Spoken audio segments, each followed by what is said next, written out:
Hello, everyone, and welcome to ADC Sports Dallas Primetime. Hope you're having a great Thursday night. Hope you are enjoying football, whether you're watching Panthers at Texans or whether you're watching college football, because there's a good game of college football being played right now between Marshall and Appalachian State. So, hope you're having a great Thursday night. Thank you for joining me here on ADC Sports Dallas Primetime. As always, reminding you to hit that like button and, of course, share the show with your friends. If you're watching on Facebook, YouTube, or Twitter at ADC Dallas, let your friends know that you're watching ADC Sports Dallas Primetime. A lot of Cowboys news today. A lot of news on the Cowboys injury report, since basically this was the first day of reporting injuries for the Dallas Cowboys. Since they are playing Monday night instead of Sunday night, technically today was like a Wednesday on your regular football week. So Amari Cooper with a little bit of good news. He actually practiced today for the Cowboys, even though he did so in a limited capacity. However, some bad news on other fronts for the Dallas Cowboys. We'll get into all of it. We'll get into who was named a Cowboys playmaker, who was named a NFL draft steal after 2 seasons of being drafted, so that was fun as well. And we'll talk about the keys to the game and one matchup that could end up deciding Cowboys versus Eagles. Maybe not as much, because at the end of the day, there are a lot of things to consider in this game, but there's one particular matchup that just got set officially today, in my opinion, and we'll get into that as well. So thank you for joining me. We'll have betting the boys as well. We will have one bet to make in the Cowboys versus Eagles game, and we will leave the blind recap until Sunday night, since we will see each other before the Cowboys play a football game again, because we will be here on Sunday night at 8 p.m. Central Time. Texas Bred Cowboy 83, what is up? Thank you for joining me. Gregory Davis over at Facebook, thank you all for joining me. Now that more of us are here, let's get ready to start the show officially. So welcome to ADC Sports Dallas Primetime. I'm Mauricio Rodriguez, streaming with you live every Sunday through Thursday night at 8 p.m. Central Time here on Dallas On Demand Sports Talk Network, with a lot more content coming your way throughout the Cowboys 2021 season. Make sure you check out adcsports.com/Dallas. You can read everything about the Cowboys over there. You can read about the Mavericks as well. And you can check out this article by Shane Carter on how Kellen Moore's offense has given the Dallas Cowboys the use. Great article by Shane. You can check that out on adcsports.com/Dallas. As soon as the show is over, you can go check that out. And I hope you enjoy what we have in store for you on ADC Sports Dallas, as always. Now, let's get into the Cowboys news. Let's get into Cowboys catch-up, because the Cowboys, there are a lot of things to talk about, specifically when it comes to injuries. We discussed how the Cowboys defense could look very differently, since they will not be joined by Carlos Watkins. They will not be joined by Dorrance Armstrong on Monday night versus the Eagles. And those are 2 very important losses to a Cowboys defense that doesn't have DeMarcus Lawrence and that has Randy Gregory coming back from the COVID-19 reserve. So not good news for the Cowboys. However, some good news when it comes to Amari Cooper, because Amari Cooper suffered bruised ribs versus the Chargers, and he did practice today on Thursday with the Cowboys. He was limited in practice. However, it is very good news that he did something on the football field for Dallas. He did say that he feels good. He did say that he expects to play versus Philadelphia. We'll see if that ends up happening or not. However, Amari Cooper, we know something about him, and it is that he plays hurt. He has played hurt before for the Cowboys. So I'm not sure we should doubt he will be there on Monday night. If he has proven anything to Cowboys Nation, is that he can play even though he's dealing with some injuries.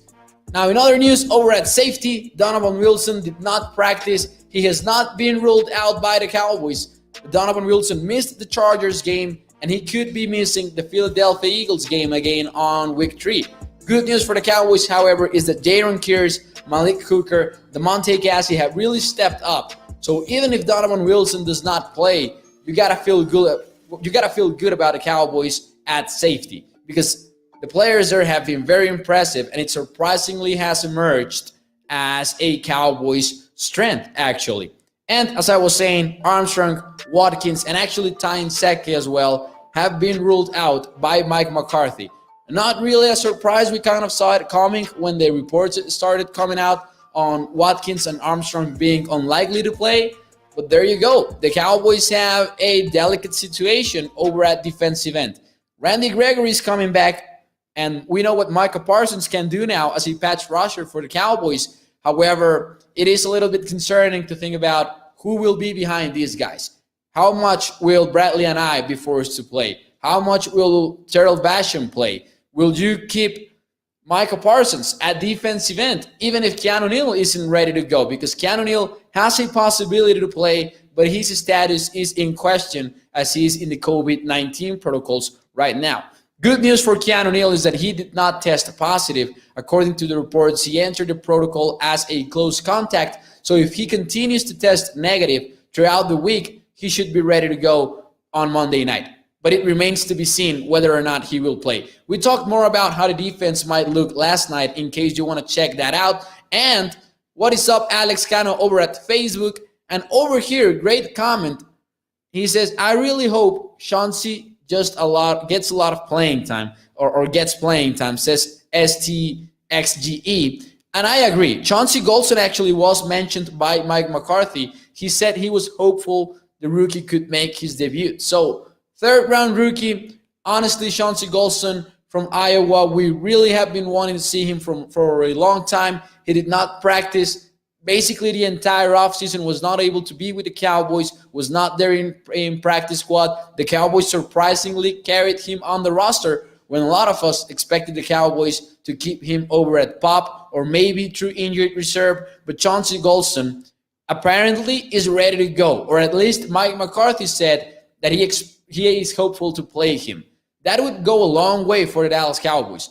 Because listen, we can talk about Randy Gregory coming back from the COVID-19 reserve, but I think that expecting Gregory to play over 60% of the snaps would be very hopeful for Cowboys Nation after he missed the time that he did.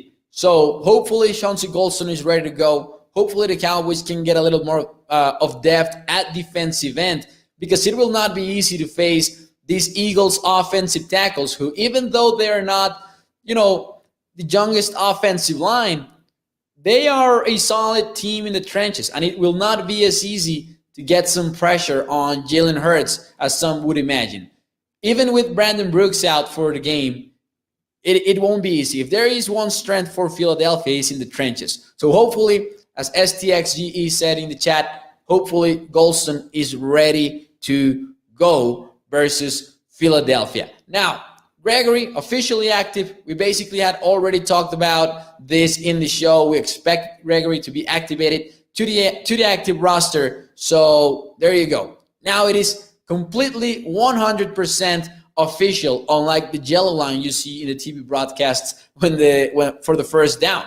So those are the Cowboys news. I think the most important ones. In other news, Nick Sirianni actually walked out with this t-shirt. This beat Dallas, as the Vlog the Voice account said in social media, living rent-free in the Eagles coaches' heads. The Dallas Cowboys are living rent-free. I don't know about you, but I do find it funny for an NFL head coach to walk away with that shirt. Beat Dallas. That is just gold content. And I would be mad if I was a Philadelphia Eagles fan, if Mike McCarthy walked out there with a beat Philadelphia t-shirt, I would hate him for that, definitely. Want to see an eye more on the field. We might see that. We might see more of Bradley and I this time around versus the Eagles. The Cowboys will need to play someone else because this is the depth that is affected. It's not really the starters like it was last week with Gregory and Lawrence out. Now you have Gregory back, but if Keanu Neal is not ready to go at linebacker, then things get really interesting. And again, we talked about it in depth last night. Alex says we need to improve on running the ball in the ground a bit more, I think. Other teams' defense is reading every rushing play. It's not Zeke's fault, says Alex. Now, I have some mixed feelings about that because I do think that the Cowboys ground game should continue to improve, especially with Ezekiel Elliott. But I do think that we will have an interesting conversation on running backs as the weeks go on because the numbers are there in favor of Tony Pollard when it comes to explosive rushes. And we talked about this earlier in the week. However, we have some additional comments on that we will get into in a few moments. Stevie Mac, what is up, room? Thank you for being here. Hit that like button and share this stream. Please listen to Stevie Mac. Listen to what he says. And please leave that like and, of course, share the show. McCaffrey is hurt. If he's missing next week, that helps us a ton. Yeah, he was injured in the first quarter versus, was it the first or the second quarter? With a hamstring injury, that sucks for people who had their number one overall pick in their fantasy leagues. That sucks for the Panthers. They were really looking like a solid team with Sam Darnold. Maybe not a contender in the NFC, not at all, but not an easy team to beat, definitely, the Panthers. But with Christian McCaffrey out, it should prove to be important for the Cowboys. Now, he was ruled out pretty quickly. Now, of course, Carolina will have a long week before they face the Cowboys in week 4. But still, a good point from Stevie Mac. Whatever happens with the Panthers tonight will be important when they face the Cowboys in week 4. He will eat that shirt for dinner, says Donald Jackson. That was fun, man. Nick Sirianni wearing a Beat Dallas shirt is gold content. Oh, man, hopefully McCaffrey comes back soon, says D-Town. Yeah, it really sucks for the entire NFL when you lose a player like Christian McCaffrey. It definitely is not good for the sport. McCaffrey is, I do think he's the best running back in the league in today's NFL. I do think that. Maybe some will argue in favor of, I think not many Cowboys fans will argue in favor of Ezekiel Elliott since, hey, Cowboys Nation is actually arguing on whether or not he's the best running back on the team. So maybe Alvin Kamara can get in that discussion. I'm not really sure who else could legitimately fight Christian McCaffrey for the running back 1 title in the entire league. But I do think it's McCaffrey because he does bring a lot of weapons for the Panthers, both in the running game and the passing game. However, speaking of Tony Pollard was named by Yahoo Sports the NFL Draft Steal of the Week. Eric Stolholm has this weekly article series in which he names he names NFL draft steals who are having a great week or a great set of weeks. And that is the case for Tony Pollard, who is averaging 8 yards per touch. He has been the most explosive back in the Cowboys roster. And that is really not something that should come as news for the Cowboys fans because this is not something that has happened only in 2020. This has been happening since 2019 when he joined the team, actually. And when you take a look at the numbers, that is definitely true. Now, I have some interesting numbers from Bobby Belt, and he tweeted this out during the week after the Chargers game. And I thought these numbers are really, really interesting. In touches, Ezekiel Elliott has had 18 in the season, while Tony Pollard has had 16. In those touches, Pollard has 5 10-plus yard plays, while Ezekiel Elliott only has 2 of them. Or carries of 1 yard or fewer, Ezekiel Elliott has had 6, and Tony Pollard has had 0. Now, that particular stat, I will not put a lot of weight into it because usually you have Ezekiel Elliott having maybe more inside runs than TP. So we will give Zeke the benefit of the doubt in that particular stat. However, this is the one that gets me. Bobby Belt put together the stats since 2019. Now look at the difference between Elliott's and Pollard's carries. Elliott has had 572. He's been the workhorse, as always, for the Dallas Cowboys, while Pollard has only had 203. This is not even half of what Ezekiel Elliott has had in terms of carries since 2019. Since then, if we're counting 20-plus yard carries, Elliott only has 7, and Pollard only has 10.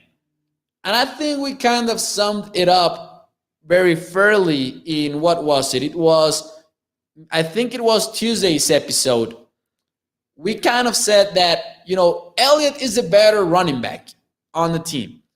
If you want someone to block, you want Elliott there. If you want someone to read the play, you want Elliott there, in my opinion. If you want a power back to get you one dirty yard to win the game, you want Zeke on that field. But if you want a running back with any kind of threat to get you some explosive plays, then you want Pollard in there on offense. So the Cowboys are really going to try to balance this thing out. And I was reading about Tony Pollard in the NFL draft because that's what the Yahoo Sports article was about, and some interesting thoughts on that. Listen, NFL talent evaluators, according to the article and according to his sources, did not really see Tony Pollard as something other than a gadget player. There was always this concern that he was not a legitimate running back, but only a gadget player that you could use in certain situations. But so far, Pollard has been able to shut some mouths up with his performance on the field. And if the Cowboys continue to split the carries or the touches evenly between Zeke and Pollard, we might be every single week even more convinced as to who should be running back one, or at least that running back one and running back two should be more of a committee rather than Ezekiel Elliott being a 3-down back. It's really interesting that we have reached this spot. Now, I will tell you something. As always, you cannot be right about everything, of course. But if there is one thing that I was wrong about in the offseason, it was this. I honestly believed that we would be back to Zeke getting 80% of the carries while Pollard only got about 20%. Because if you took a look at the snap counts from the Cowboys in 2020, that was the case in the first 5 weeks of the season. When Dak Prescott was healthy, the split between Pollard and Zeke was about at 80 Zeke and 20% Pollard. And now it's closer to 50% if we're taking a look at touches after only 2 weeks of the season. But that trend is very unlikely to reverse itself because Pollard is showing up and he's making plays for this Cowboys offense, and he's really opening up some things for the Cowboys. And since he is very versatile, he can really be played even in some wide receiver as scenarios in which he can be in motion pre-snap, and we have already seen that from the Cowboys offense. So I don't expect Pollard to get the ball less and less. I expect it to remain the same, and maybe he starts even getting it more. But I was wrong about that in the offseason. I really thought that the Cowboys were going to remain a 80% Ezekiel Elliott kind of team instead of an even split. D-Town says, yeah, Pollard is more explosive, but Zeke is more physical and an elite blocker. Definitely. That is 100% true. I think that Zeke is your better overall running back. The question is, are you willing to sacrifice that in favor of getting more explosive plays, which are going to be provided by Pollard? We need to split carries with Zeke and Pollard, says STXGE. D-Town says, I love when Pollard and Zeke are out there together. Pollard was running back / wide receiver in college. Yeah, I love those combos as well. And I actually would like it if the Cowboys played a little bit more of 21 personnel, like in a heavy kind of formation, even though I don't want to waste any plays without Amari Cooper, CeeDee Lamb, and Michael Gallup. I really do think that it would make some interesting matchups in favor of the Cowboys offense. If you had maybe Zeke as your fullback and then Pollard at running back, because if you take a look at what 21 personnel has been able to do in the NFL in the past few years, you will be surprised. Teams like the 49ers, like the Patriots, like the Kansas City Chiefs, they have been very efficient when lining up in a 21 personnel formation. And I would like that from the Cowboys offense. But I realized why they prefer maybe to have their top 3 wide receivers on the field at the same time.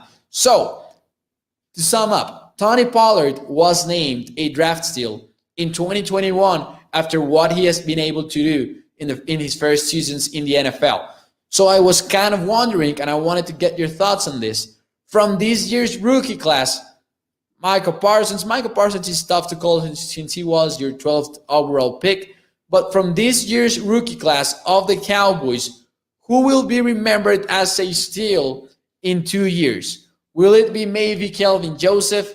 Nashawn Wright, Oza, Chauncey Golston, even if you want to answer Israel Mukwamu, who do you think will be seen as a NFL draft steal in 2 years? Just like we're talking about Tony Pollard right now, who is that guy that you believe will be remembered as a steal in 2 years? So we have some quick answers already. STXGE says Cox, and Stevie Mac also is going with Jabril Cox. And that is a very fair answer. After all, he did fall all the way until the 4th round, all the way into day 3, and the Cowboys were able to get him at a discount. And honestly, a lot of people saw him as a 3rd round rookie, and some people even projected him to go in the 2nd round. Now, Cox is an interesting player since we have not been able to watch him play yet. And I really hope that we can get to see him if Keanu Neal does not play. I obviously want Keanu to play, but if he does not, I would love to see a little bit of Jabril Cox out there on that field. I will give you, here's my answer. My answer is, and this might be only a 2-week overreaction kind of thing, but I don't care. Osa Odisua, I do think that Osa has played better, especially against the Chargers. I liked what I saw from him versus the Chargers, and of course, what we saw from him in the preseason. But hey, if Osa is able to keep this up, and he keeps starting for your defense since 2021, then you're talking about a steal right there, because Osa was picked in the 3rd round of the NFL draft, and he's been the defensive tackle to play the most snaps in the Dallas Cowboys. And that might be also because the Cowboys do not have a great situation at defensive tackle, so maybe being the player with the most snaps on the team is not really that big of an achievement. But I do think that it's impressive when the Cowboys signed Carlos Watkins to come and play for the team. They signed Brent Irvin, and those guys are not starting. Now, Neville Gallimore would be starting if he was healthy. That much is clear. But the fact that Osa is leading this team in snaps at defensive tackle, to me, has been impressive. And, well, I will save that for a bit later. Osa, Kelvin Joseph says D-Town. I'm really hoping Golston, though, since we got that pick from Philly, says D-Town. Hopefully, Golston has his chance to debut versus the Eagles, actually. Primetime Field says Osa. To say another one, I do think that Odi Isua is a very fair answer. Now, STXGE says, what week will Gallimore be back? He needs at least week number 4. That is the first week in which he is eligible to play. I don't know if he actually will be activated for that game or not, though. I have a feeling Nashawn Wright won't come off the field once he finally gets his chance. That would be amazing because the Cowboys do need a lot of cornerback play. And I think, I will say this, Kelvin Joseph, I think will have a better rookie season than many imagine. I do think that once Joseph gets back on that playing field and gets a chance to practice before getting on the field, I think that Kelvin Joseph will still have a good year. And I think that a lot of people have jumped off the train of, a lot of people have hopped off the Kelvin Joseph train, and I think people should get back in it. That is my opinion. To stick our feet in our mouths, right, hopefully we'll make the early selection worth it, says Primetime Field. And actually, the 3 players that were picked in the 3rd round, Chauncey Golston, Osa Odizua, and Nashawn Wright, the 3 of them were surprising picks. And the 3 of them, a lot of people saw them as 4th round draft picks or 5th round draft picks, and hopefully the Cowboys prove everyone wrong. So far, I do think that Osa Odizua has fallen into that category of players in which they have been proving us wrong. And actually, speaking of that, the one matchup that in my opinion is one of the most fun matchups to watch on Monday night's game features Osa Odizua, because the Eagles will not be able to play Brandon Brooks on that game on Monday night, but they should be able to play Landon Dickerson. Now, you all know Landon Dickerson, offensive center for Alabama. He was a really great player that had to endure a lot of very serious injuries while he was in college. If you watched that national championship game that Alabama won recently, Landon Dickerson takes the field for the final snap. It was one of the most emotional moments of the college football season, in my opinion. And Landon Dickerson is ready to make his first start on Monday night versus the Dallas Cowboys. I think that it is very likely that the Cowboys want to match up Osa Odigizua against him because he might be the weakest link on the Eagles' offensive line.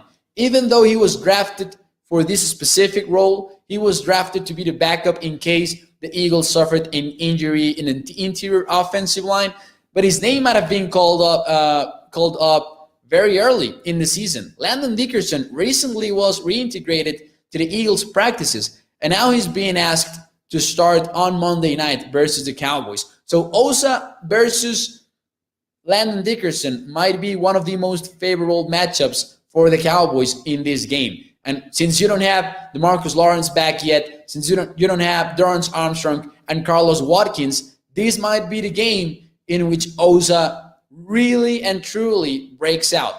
That would be very amazing to watch. It might be an impressive performance from Osa. Let's hope it happens. He has been playing very good and he has been very explosive. So let's see if that ends up being a matchup that actually does favor the Cowboys. What is up, Chris Davis? Thank you for joining us. Damn, I keep saying the name right after. LOL, says Primetime Phil. Yeah, we're really in sync, and that is good news for ADC Sports Dallas Primetime. Gallimore and Osa going to be a problem in a couple of years. Hey, once Neville Gallimore gets back, I'm really excited to watch what the Cowboys do with Osa. Because listen, Osa has been playing 3 technique, but in some occasions, he lines up over at 1 technique. So you might get the 2 of them right out of the gate once Gallimore gets back. And we might not have to wait a couple of years. I know what ST is saying as to, Osa actually developing into an even stronger player. But we might see some big moments from these 2 since 2021. Let's hope it does happen. Oh, yes, speaking of O-line, says D-Town, Judge Ball is getting healthy, and he has potential. Judge Ball, definitely one of the players that we want to watch with the Cowboys being ready to go in case Lyle Collins gets injured down the road once he gets back from suspension, or Tyron Smith does. He might be the Cowboys swing tackle. Well, I kind of felt that way, but now that I think about it, Terrence Steele deserves that job right now until that is his job to lose after what he was able to pull off versus Joey Bosa. So I actually take that back, and I will give that to Joey Bosa. But yeah, Judge Ball, even though I did not like the draft pick because of the off-the-field issues, even though I did not like it because of that, well, he's a good player, and he's a very talented football guy. So hopefully we get to watch a little bit of him soon. And I really like Quinton, says STXGE. Quinton might be the guy that we find out a lot about on Monday night because the Cowboys, if they don't have Carlos Watkins, Quinton might get some more playing time. Because Osa, he has played 1 technique, as we were saying, but I don't think that you want him there for most of the game. So I think that Osa stays at 3 tech, and then you will see a lot of rotation between Brent Irvin, Quinton Vohana. If the Cowboys do call up Justin Hamilton like we all expect, Hamilton will also get involved. Let's see if Vohana gets his chance to play, though, a little bit more versus the Eagles. That would be also almost dropped the water on the computer. I will be honest with you. Almost did so. Now, other keys to the game, in my opinion, containing Jalen Hurts. And this is a question that I also wanted to ask you. I know we're not coaches. Don't worry. I know we're not coaches. But who would you like? If you were the Cowboys defensive coordinator, who would you like the Cowboys to play as a QB spy on Jalen Hurts? Who would you like to be, on the lookout, kind of like CJ Goodwin did in 2020? But now there's a new defensive coordinator in town. We might not actually see that. I would not like to see Parsons. I will tell you that. I would not like to see Micah because I want Parsons doing other stuff. I want him rushing the passer, and I want him to be out there in pass coverage. But I do think that one key to the game is containing Jalen Hurts on the running game. Because if he's out there scrambling versus the Cowboys defense, I'm not sure that we can trust these cornerbacks to survive. So I want Jalen Hurts to stay in place with a QB spy. Keanu Neal says D-Town. Yeah, I would put Parsons as QB spy, says STXGE. Stevie Mack says J. Jordan Lewis could be. That could be. Leighton Vander Esch. I don't know. I don't know that there's any player that I want on Jalen Hurts. I mean, I'm fine with whoever they end up playing there. I just don't want to watch Jalen Smith on Jalen Hurts because I don't think that ends well for the Cowboys. I will say that. I don't think Jalen Smith on Jalen ends well at all. Leighton Vander Esch could be. Jordan Lewis, an interesting call because Jordan Lewis would mean maybe, sacrificing the slot cornerback role that he has been playing in, and maybe that would mean some playing time for Maurice Kennedy. I'm not sure that the Cowboys would actually go down that route, but if they do, that will be very interesting, right? Jordan Lewis as your QB spy, and then Kennedy getting maybe more playing time. How about a safety? How about a safety? Last year it was CJ Goodwin. It was a defensive back. Why not Malik Hooker? Why not Jaron Kears maybe after what he has been able to do after the first 2 weeks of the season? I would like to see that. I would like to see a defensive back on Jalen Hurts most of the time. That has to be one of the most important things for the Cowboys to win this football game. Now, another thing was, and this is it sounds very easy, and it doesn't mean that the Eagles are a predictable team. It just means that they are lining up a lot on 11 personnel. And I don't think that will change versus the Cowboys because Zach Ertz, his status is in question. He's also in the COVID-19 list. If Zach Ertz is not ready to go, then you should expect the Eagles to play in 11 personnel most of the time. And they did so. A lot of NFL teams are playing a lot of 11 personnel. That is not anything surprising. But they did so in 75% of the snaps versus the 49ers. Now, the Niners, even without their top 2 cornerbacks, were able to do a very good job versus the Eagles, but it was actually because Jalen Hurts was making some very difficult throws. We talked about it on Monday, if I'm not mistaken, but Hurts was out there averaging 14.6 yards, intended air yards per attempt. 14.6, that was number 1 in the entire NFL. So Hurts was really attempting some complicated passes. What version of Hurts will the Cowboys see on the field on Monday night? Will it be the week 1 Jalen Hurts that focused on short passes to his playmakers, or will it be long bombs week 2 Jalen Hurts? The Cowboys will have to be very careful with that, and that is a unique challenge for the Cowboys. But they did play 75% of their plays out of an 11 personnel group. I think I want Kears handling Goddard, says Stevie Mack. Oh, nice point. You got to take care of Goddard, and it will be interesting to watch who the Cowboys put on him. STXGE says, Stevie, I would put Neal on Goddard. Did Michael Irvin just say that Jimmy Johnson is going into the Ring of Honor on Monday? Did that just happen? I have not gotten any notifications about it, so I would be surprised. Did that happen on the halftime show on Fox? Is Jimmy Johnson being inducted into Ring of Honor on Monday? I really would be surprised about it. I would be surprised about not letting fans know until Thursday night. You got to sell those tickets at the end of the day, right? I would be very surprised. If anyone knows anything about that, please let us know in the chat. Now, remember that during the Hall of Fame weekend, Jerry Jones basically confirmed to us that he was going to place Jimmy Johnson on the Ring of Honor, and it sounded like he meant this year. So I do expect that to happen this season. I would be very surprised if they did so on Monday night.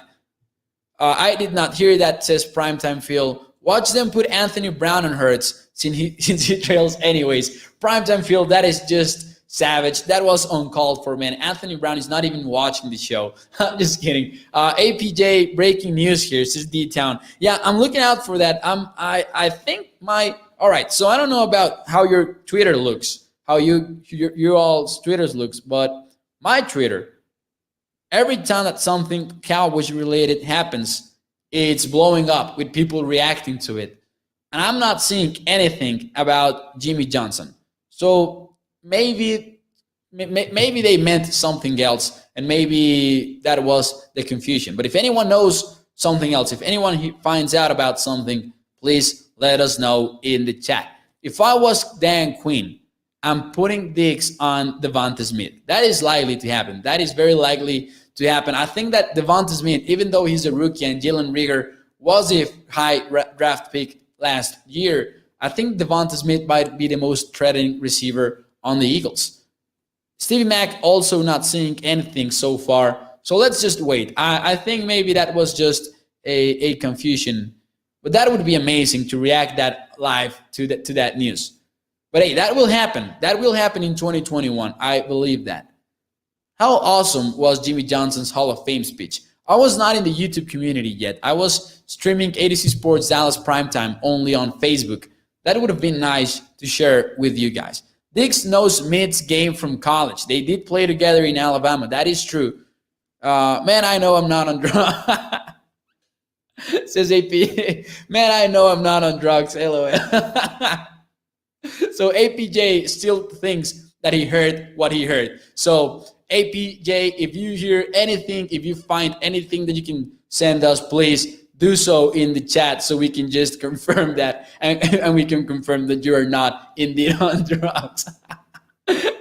That's awesome, man. I'm just kidding. Anyways, there were some interesting news though earlier. Just as we were getting ready to air the show, Rapchit tweeted out that the NFL is tinkering with its Super Wildcard Weekend format, I'm told, likely to have it conclude on a Monday night. This means 2 games Saturday, 3 games Sunday, and 1 Monday with a broadcast partner to be determined. I like that change. I liked to have a Monday night game on the Wildcard Weekend. What I don't like and what I hate is the Super Wildcard Weekend. Why do you have to put Super in front of Wildcard Weekend? Just let it be what it is, a Wildcard Weekend. Don't make it super. There's nothing super about it, and that's one of my random football pet peeves. So you're getting to know me a little bit better and better as the days go by. More keys to the game, in my opinion, not turning the ball over. That is a key to win the game in just about any NFL game that you talk about. But it is especially interesting this time around because the Eagles have 0 takeaways after 2 weeks of football. And only 2 teams in the NFL can claim that. One of them is the Eagles. And I think that the Cowboys might struggle on defense, so not turning the ball over will be key for this Cowboys offense that is proving to be very efficient. But mistakes like the interception from Dak Prescott last week or the close to be a fumble recovery from the Chargers can really change the path of a game. So I was really impressed by the fact that only 2 teams in the NFL do not have takeaways after 2 weeks. One of them are the Eagles, so be on the lookout for that. I feel bad for the team that wins on that Wildcard Monday game, shorter turnaround time. That is true. That is a good point from Stevie Mack, and likely the reason why they have not done so yet. But I like the idea of everyone watching the same game at the same time on Monday night, which now that I think about it, has been the case on the wildcard because they have done a good job scheduling games. But Monday nights are fun. I will say that. Now, number 5, Steele versus Sweat, Barnett, and Kerrigan. People are very confident since Brandon Graham will not play for the Eagles. But they have a strong rotation of defensive ends. You have Sweat, who is a very, very productive defensive end. You have, of course, none other than the veteran from the Washington football team, Ryan Kerrigan, who is now on the Eagles. And then you have Barnett as well to be concerned about. Terrence Steele had a very strong showing versus Joey Bosa. Let's see if he can keep that up for 2 consecutive weeks. Let's not be overly, confident on Terrence Steele. He's still a backup offensive tackle, and I think that the Cowboys will have to help him a lot during this game versus the Eagles because he will get no rest. That is, Joey Bosa is by far the better pass rusher, but still might be facing a little bit of a different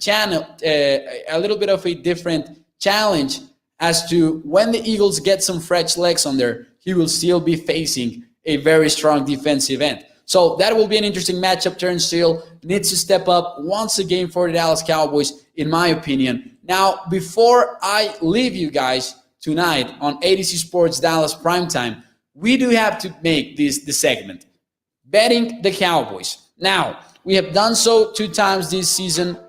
After all, there have only been 2 weeks.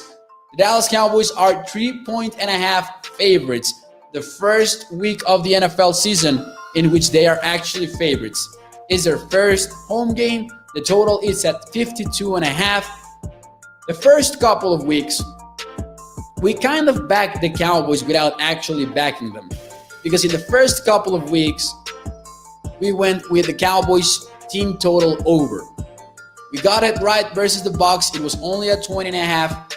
We got it wrong versus the Chargers. It was at 26.5. And the Cowboys only scored 20 points. And it was a weird game, the one versus the Chargers. I would describe it as an offensive game, even though the scoreboard read 2017 once everything was over. Now, the bet to make here on ADC Sports Dallas Primetime for Cowboys-Eagles on Monday Night Football, we will back the Cowboys, but it will not be the original way with the team total over. This will be the old school way.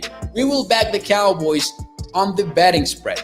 We will take the Cowboys minus 3.5 here on Betting the Boys, even though that half a point might be a little bit uncomfortable. I think that the Cowboys offense is significantly better than the Eagles. And I said this earlier in the week, the teams that I'm scared the most about when facing the Cowboys are high-powered offenses that can keep up with Dak Prescott and company. I don't think Philadelphia fits that description though. So I will get the Cowboys minus 3.5, minus 105. These odds are according to DraftKings. So yeah, that is the bet. We are 1-1 for the season. Let's get to a winning record in week 3 and let's see how it goes. So in the chat, I still have a very strong line, says Primetime Phil. I agree, the Cowboys are still strong in the offensive line. And after watching and getting some additional confidence on Turnstile, then you gotta feel way better about the Cowboys O-line than we did a week ago when we did not what to expect from Steele. And when we were having arguments about moving Zach Martin from right guard to right tackle. The coaching staff did not care about any of that. They went with their gut, and you just gotta love that. You gotta love that the media, that the fans were clamoring for Zach Martin to get his shot at right tackle. The coaching staff did not care. Played Turnstile at right tackle, and they proved themselves right. That was awesome. You gotta give that respect to the Cowboys coaches, in my opinion. They have made some mistakes, like the clock thing. I will not deny that. But they were aggressive in adjusting versus the Chargers, and it paid off.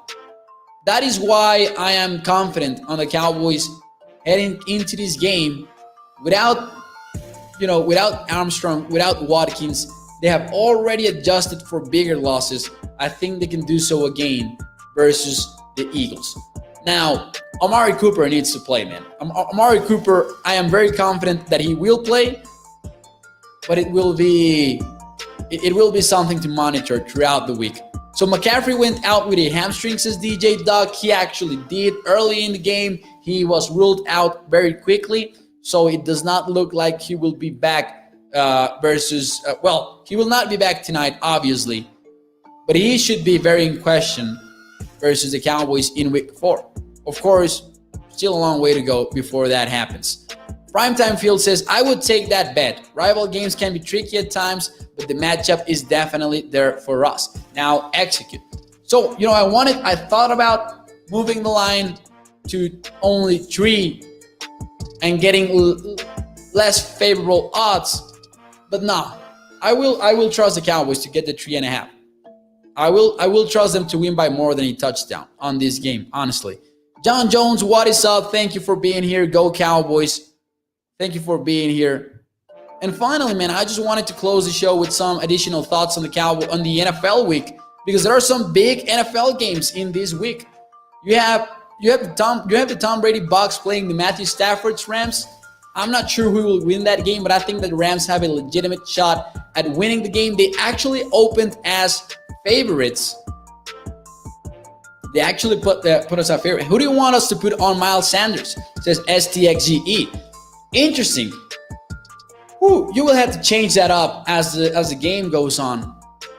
Listen, if Keanu Neal is ready to go, I think that Keanu Neal could be your QB spy, and maybe in some place he can take care of the tight end. I think that's what Keanu Neal could be on this game. Most of the time on Miles Sanders, though, I think it will be a very mixed combination. It might be Leighton Vander Esch a lot of the time. Austin Eckler saw a lot of different looks on week 2, so I'm not entirely sure. I would like to see Leighton Vander Esch face Miles Sanders. I think Vander Esch would look good versus Sanders in the passing game. Let's see if that happened. Looking at Hearn's leg now. Oh, that sucks. Are they looking at Hearn's legs? I kind of got out of the Game Pass once we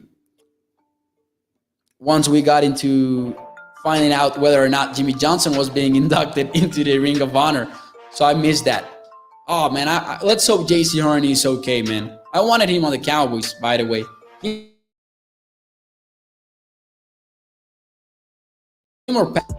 So big game versus the Tampa Bay Bucks. The Bucks could lose that game. I am picking Tampa. But hey, that secondary, and the Cowboys proved it, that secondary is not perfect. Now, Sean Murphy-Bunting got injured in week 1. You have some issues over at safety. Sean McVay might shock the world and beat the Tampa Bay Bucks. That might happen. And then you have the Kansas City Chiefs playing the Chargers. I think the Chargers still have a lot of things to clean up. I mean, and we saw it firsthand. The Chargers could have won the game. The Chargers could actually have won the game versus the Cowboys. 2 touchdowns were taken off the board. They went 1 for 4 in the red zone. A lot of things to clean up. I think that the Chiefs take that game. Then you have an interesting Sunday night. Green Bay Packers versus the San Francisco 49ers. I was surprised that the 49ers were the favorites to win the game. And I was going to take San Francisco, and I thought I was going to be the surprising pick. But it turns out that they are actually the favorites. But I'm taking the Niners on that game. I think that the Packers defense is still very unproven. And I'm betting on Cal Shanahan to expose that. I'm betting on Cal Shanahan on that football game. What is up, Michael Williams? Thank you for joining us, watching the Texans game. We'll actually get into that. We will go watch the game right now because we are ready to close out the show. But remember that you can check the replay out always on Facebook and on YouTube. And even on Twitter, you can check it out. But anyways, thank you guys for joining me on ADC Sports Dallas Primetime. This is the last time that we will see each other until Sunday night. So I hope you enjoy your weekend. Hope you enjoyed the NFL games from Sunday, and we will see each other at 8 p.m. Central Time. But before I go, let me remind you to go check out adcsports.com/Dallas. And this article in particular, in my opinion, was very interesting.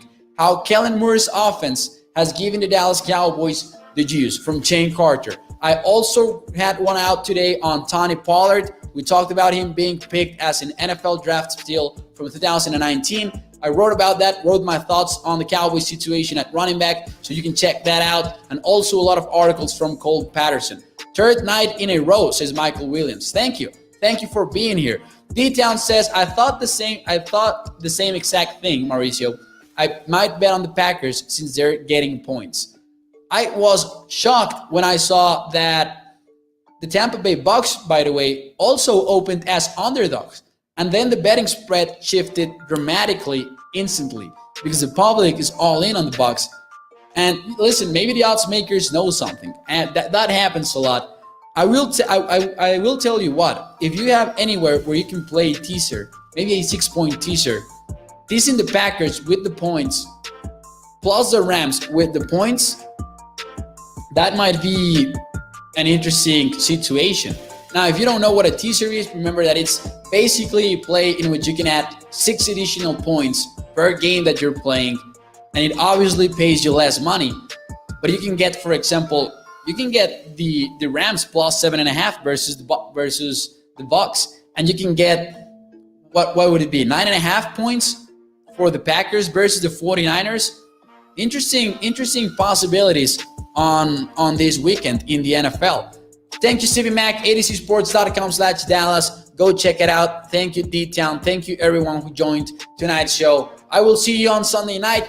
Have a great weekend, and hope you enjoy college football. Hope you enjoy NFL, and we'll talk all about it here on ADC Sports Dallas Primetime at 8 p.m. Central Time on Sunday. Thank you all. Have a good one.